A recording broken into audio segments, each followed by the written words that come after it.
రాజుగారి కోతి రాసినవారు డాక్టర్ జొన్నలగడ్డ మార్కండేయులు గారు.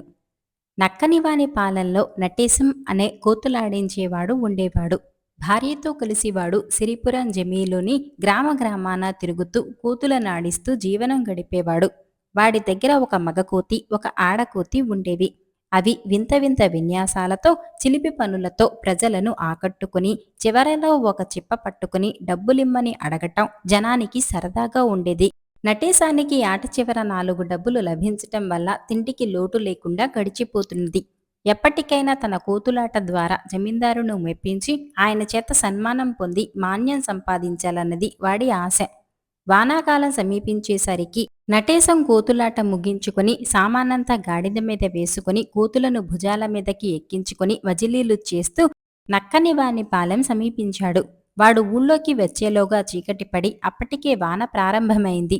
వాడు గాడిద మీదున్న సామానంతా దాపుల కనిపించిన ఆంజనేయస్వామి వారి గుడి అరుగు మీద చేర్చి గాడిదను వానలోనే వదిలేసి కోతులతో సహా భార్యతో కలిసి అరుగు మీదికి చేరాడు. అప్పుడే గుడి తలుపులు మూస్తున్న పూజారి ఎక్కడెక్కడో తిరిగి వచ్చి గుడి అరుగులు మైల చేయకండి, వెళ్ళండి అని కసిరాడు.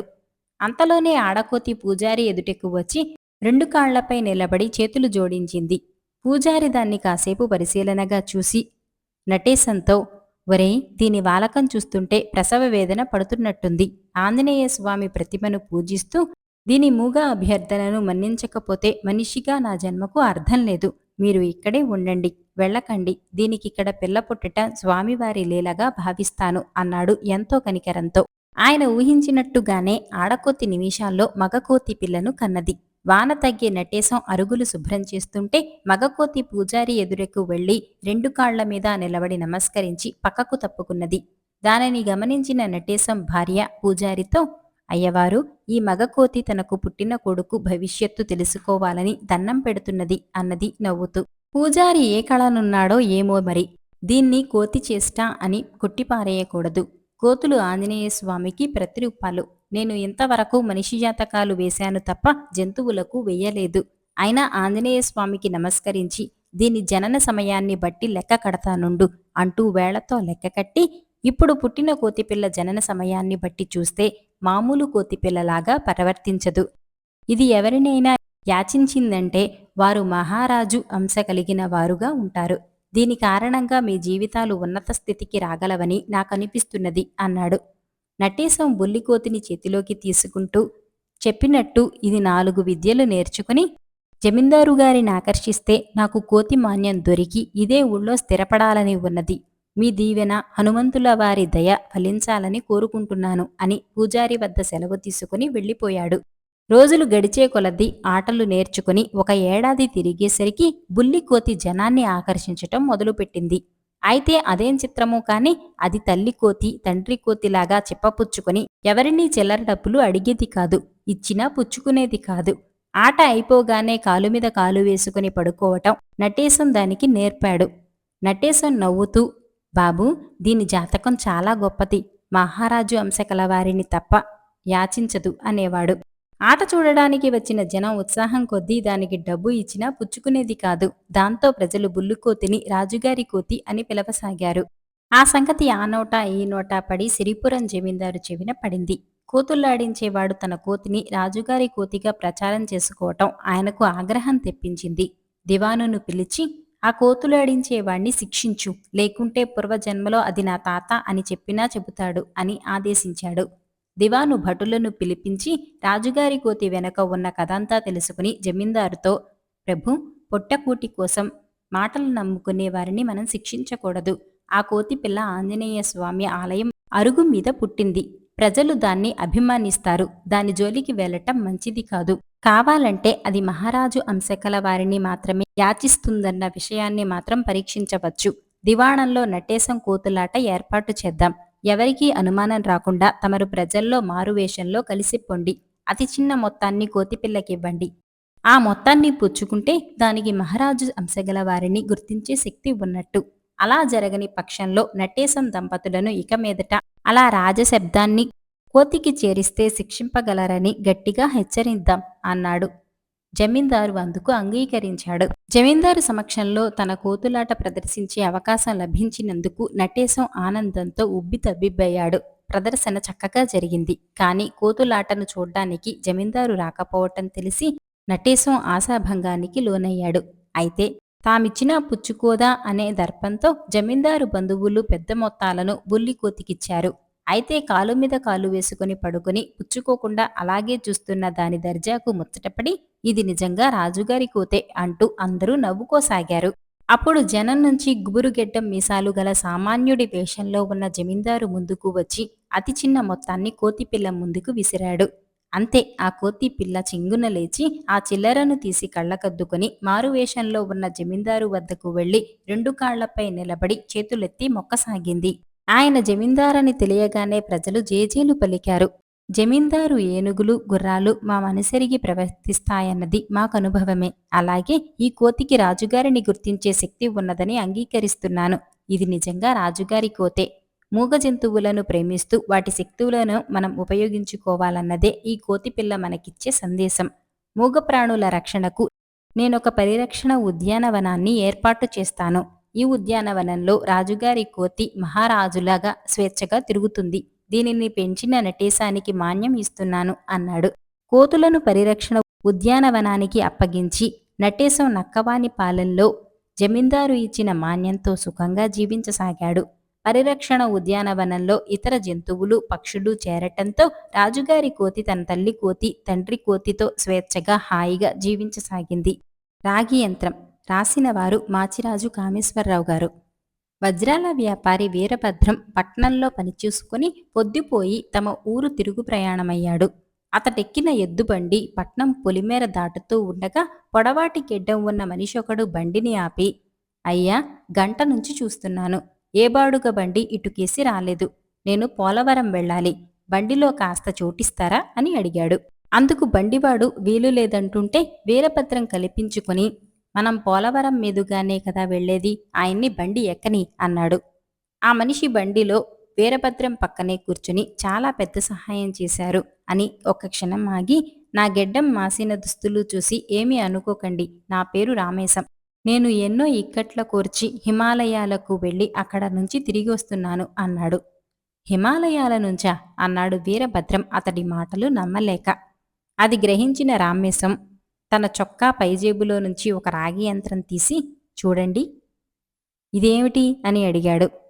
వీరభద్రం దాన్ని అటూ ఇటూ తిప్పి పరీక్షగా చూసి, రాగి యంత్రం, పైన ఏవో బీజాక్షరాలు చెక్కి ఉన్నవి అన్నాడు. రామేశం ఆ రాగి యంత్రాన్ని జేబులో పెట్టుకుని, ఇది ఏవో బీజాక్షరాలున్న మామూలు రాగురేకు కాదు. హిమాలయాల్లో తపస్సు చేసుకుంటున్న ఒక యోగి నా కష్టాలను ఆలకించి ప్రసాదించాడు. దీన్ని దేవుని మందిరంలో ఉంచితే నా కష్టాలన్నీ తీరిపోతాయని చెప్పాడు. ఏడాది క్రితం ఇల్లు వదిలిపోయిన నేను మంత్రశక్తి గల ఈ రాగి యంత్రం లభించిందన్న ధైర్యంతో తిరిగి వస్తున్నాను అన్నాడు. ఆ తర్వాత కొద్దిసేపట్లోనే ఇద్దరికీ నిద్ర ముంచుకు వచ్చింది. అయ్యా, పోలవరం వచ్చాం అంటూ బండివాడు వేసిన కేకతో వీరభద్రం మేలుకొని రామేశంతో, ఇక లేవండి, మీ ఊరు చేరాం అన్నాడు. రామేశం కదలలేదు. వీరభద్రం అతన్ని నిద్రలేపేందుకు ఒంటిమీద చెయ్యి వేసి ఉలిక్కిపడ్డాడు. అతడి ఒళ్ళు మంచులా చల్లగా ఉన్నది. తర్వాత అతడి ఇల్లెక్కడో వెతికి తెలుసుకుని జరిగింది అతడి భార్యకు చెప్పాడు వీరభద్రం. ఏడాది క్రితం ఇల్లొదిలిపోయిన మనిషి నిర్జీవంగా ఇల్లు చేరటంతో రామేశం భార్య, కుమారుడు, కూతురు గొల్లుమన్నారు. వీరభద్రం వాళ్లను ఊరడించి ఇల్లు చేరేసరికి తెల్లవారిపోయింది. బండి దిగబోతున్న వీరభద్రానికి రామేశం తనకు చూపించిన రాగి యంత్రం బయటపడింది. వీలు చూసుకొని దాన్ని రామేశం కుటుంబానికి చేర్చాలని అతడు దాన్ని తన దేవుడి మందిరంలో పెట్టాడు. ఆ రాత్రి వీరభద్రానికి సరిగా నిద్రపట్టలేదు. ఒకటే పీడ కలలు. ఆ కలల్లో అతడి చిన్ననాటి స్నేహితుడు కోదండపాణి అతడితో, ఏరా భద్రం, ఈ మధ్యేమైనా నీకు నీ కొడుక్కు తగాదా ఏమైనా వచ్చిందా అని అడిగాడు. తగాదా అలాంటిదేం లేదే, ఎందుకలా అడుగుతున్నావు అని ప్రశ్నించాడు వీరభద్రం. నీ కొడుకు ఊళ్ళో అందరి దగ్గరకు వెళ్ళి ఏదైనా ఉద్యోగం కావాలని ప్రాధేయపడుతున్నాడు. నీ పరువును దృష్టిలో పెట్టుకుని ఈ సంగతి నీ చెవిన వేద్దామనుకున్నాను అన్నాడు కోదండపాణి. అతడు వెళ్ళిపోగానే వీరభద్రానికి కొడుకు కనిపించాడు. వీరభద్రం కోపంగా వాణ్ణి, నువ్వు ఊళ్ళో అడ్డమైన వాళ్లందర్నీ ఏదైనా ఉద్యోగం ఇవ్వమని అడుగుతున్నావా అని ప్రశ్నించాడు. అవును, నాకేదైనా ఉద్యోగం కావాలి అన్నాడు కొడుకు బింకంగా. అలాంటి కర్మ నీకేం వచ్చింది?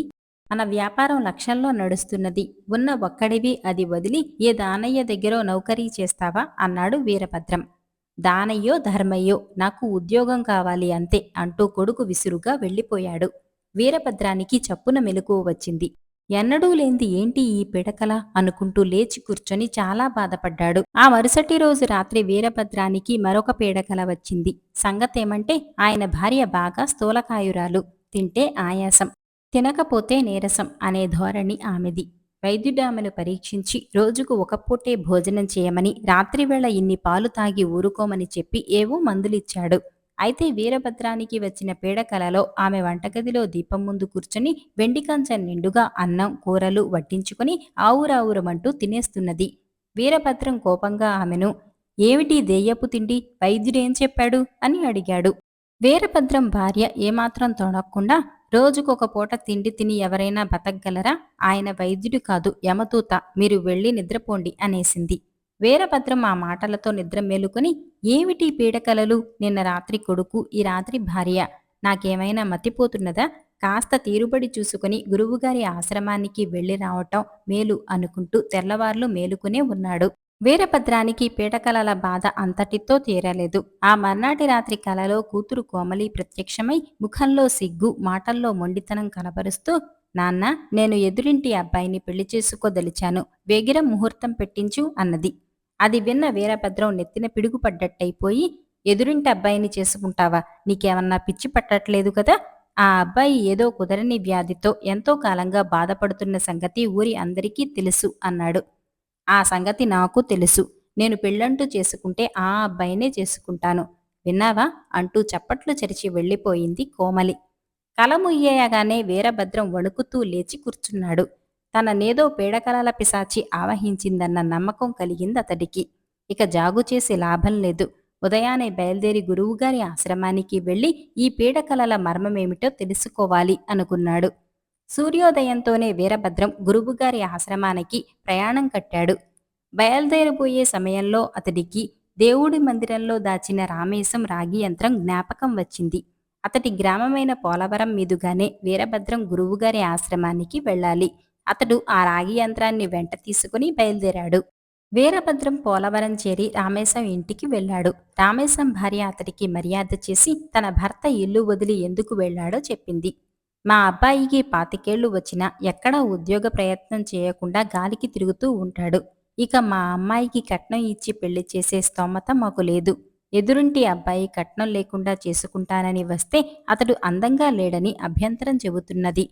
2 ఏళ్లుగా నాకు అన్నం చూస్తేనే ఏవగింపు కలుగుతున్నది.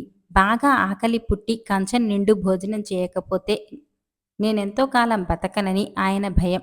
ఈ సమస్యలకు బెదిరి ఇల్లొదిలిపోయిన ఆయన ప్రాణాలతో తిరిగి ఇల్లు చేరలేదు అంటూ కళ్ళొత్తుకున్నది.